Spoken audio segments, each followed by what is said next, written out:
أنا داخلة على الله ثم عليك يا شيخ، مشان الله يا شيخ. ابشر. أنا حلمت فيك حلم برمضان بليلة 29، وفي حلم ما قبله. أنا بعاني من سحر، فإذا بتسمعني يا ريت. أنا من الأردن.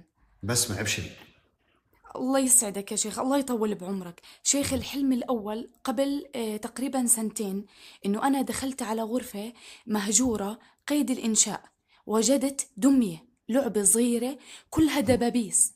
قمت بإزالة هاي الدبابيس، وفتح معي 3 قطع قماش مربعة الشكل بلون سكني.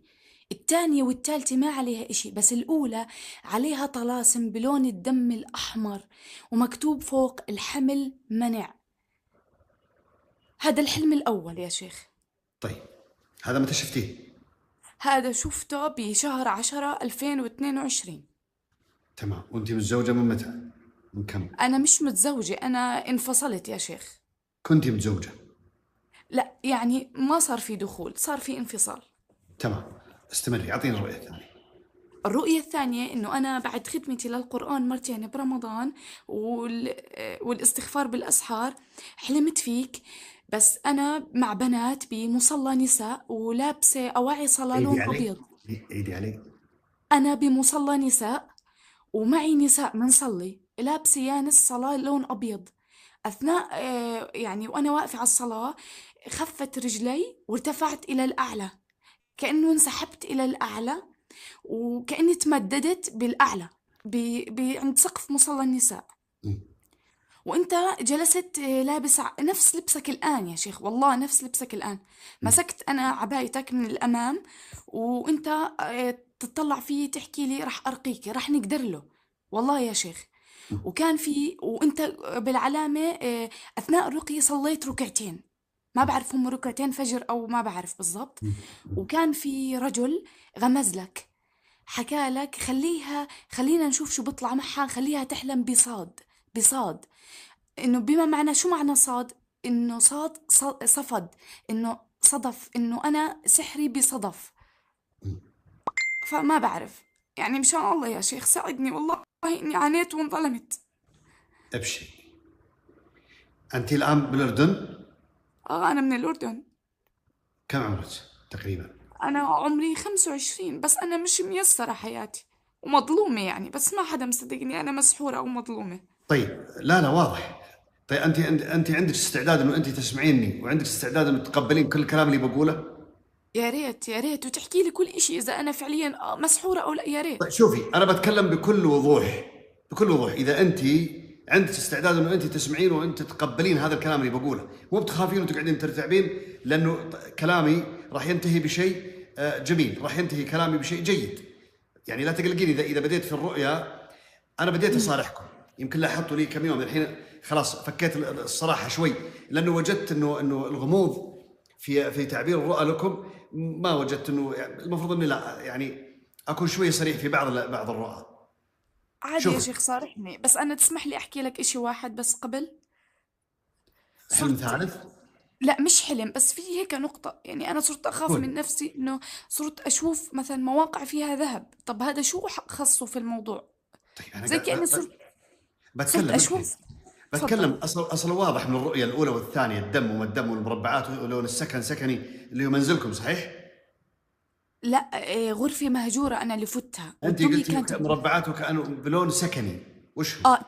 3 قماش مربعات سكني، الثانية والثالثة ما عليها إشي، بس الأولى سكني طلاسم سكني، انت ايش بالدم. تقصدين في الكلمه هذه؟ اعطيني ايش تقصدين فيها. سكني يعني لونها فضي، يعني لون سكني، قطعة القماش لونها سكني. طيب. طيب، تمام، اسمعيني. تفضل. انت تعانين من مشاكل بالدم اثناء الدوره لا او قبل او بعد؟ لا لا.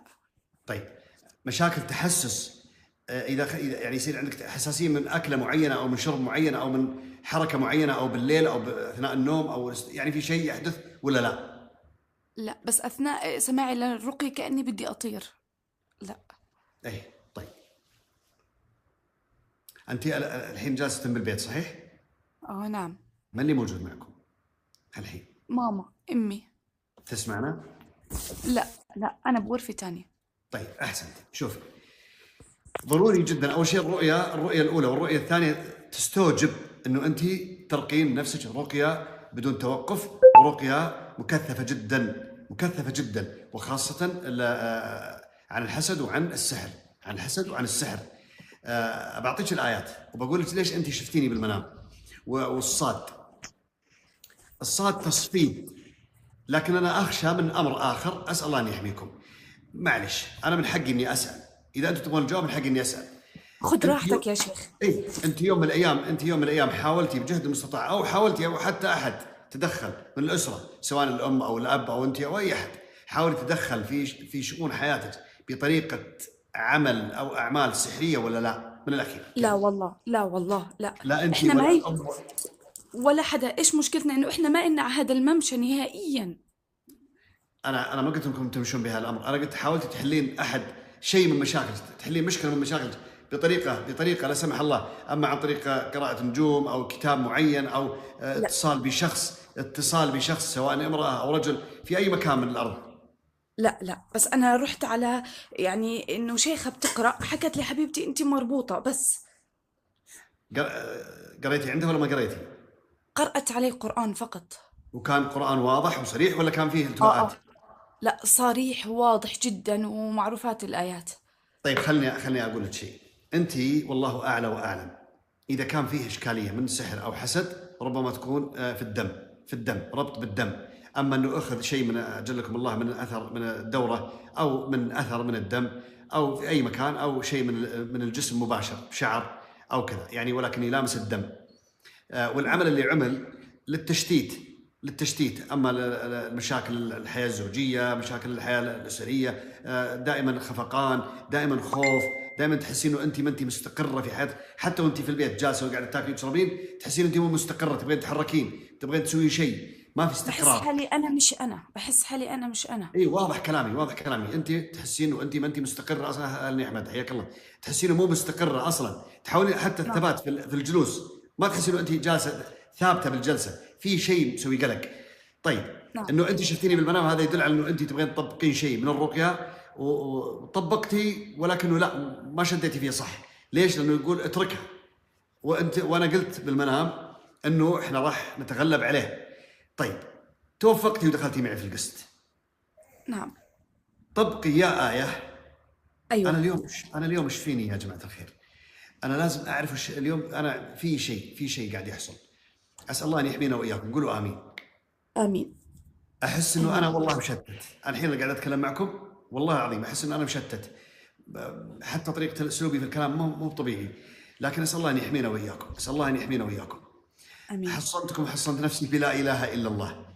طيب، آمين. سجل شاشة ولا لا؟ نعم. لا، طيب، مش ورقة وقلم. ممتاز. لحظة.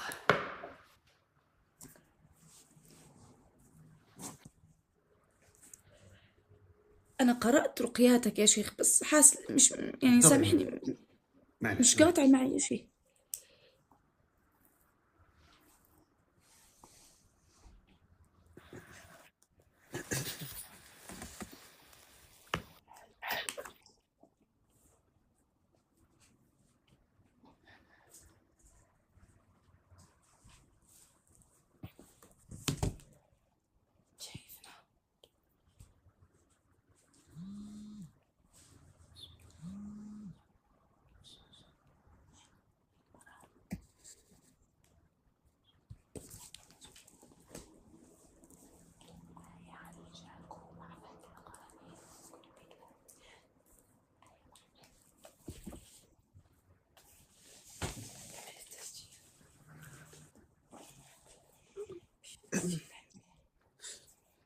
تستعينين بالله سبحانه وتعالى وتبدأين من بكرة. نعم بالله.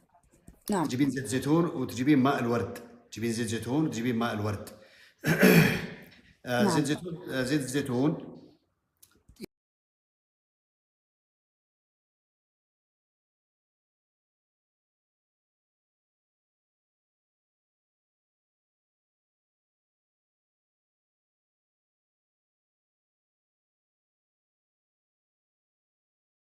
تقرأين آية الكرسي والآية اللي بعدها واللي بعدها، 3 الآيات، حتى الله ولي الذين آمنوا يخرجهم من الظلمات إلى النور حتى آخرها، تقرأينها مرة واحدة. تقرأين خواتيم سورة البقرة مرة واحدة. تقرأين الخمس الأوائل من سورة آل عمران، الخمس الأوائل من سورة آل عمران. بعدين تقرأين سورة الزلزلة مرة أو ثلاثة أعداد فردية. تقرأين الخمس الأوائل من سورة الصافات. تقرأين الخمس الأوائل من سورة الملك. تقرأين الآية 23 في سورة الفرقان. تقرأين الآية 117 ثواني يا شيخ، ثواني، وصلنا عند آل عمران. لو سجلتي كان أفضل. طيب، خمس الأوائل من سورة آل عمران، الآيتين الأخيرة من سورة البقرة، الآيتين الأخيرة من سورة البقرة، نعم. سورة الزلزلة، نعم. الخمس الأوائل من سورة الصافات، أيوه. الخمس الأوائل من سورة الملك. نعم. طيب، نعم. الآية 10 في سورة البروج. نعم. الآية اللي بقولها الآن ما تحضرني في أي سورة وفي أي وكم رقم الآية، ولا أنا أعرفها بس خلاص بقولها راح تلاقينها. أعوذ بالله من الشيطان الرجيم، بسم الله الرحمن الرحيم. أينما تكونوا يأتي بكم الله جميعا، أينما تكونوا يأتي بكم الله جميعا. الآية أفحسبتم أنما خلقناكم عبثا وأنكم إلينا لا ترجعون فتعالى الله الملك الحق. هذه تقرأينها. نعم. تقرأينها مرة واحدة. بعدين تقرأين سورة الكافرون، سورة الإخلاص، سورة الفلق، نعم في سورة البقرة اللي قلت قبل شوي، في سورة البقرة 148. في سورة البقرة 148. اكتبي 148 في سورة البقرة. طيب، تمام. تقرأين آخر سورة الحشر من لو أنزلنا هذا القرآن على جبل لرأيته، آخر سورة الحشر.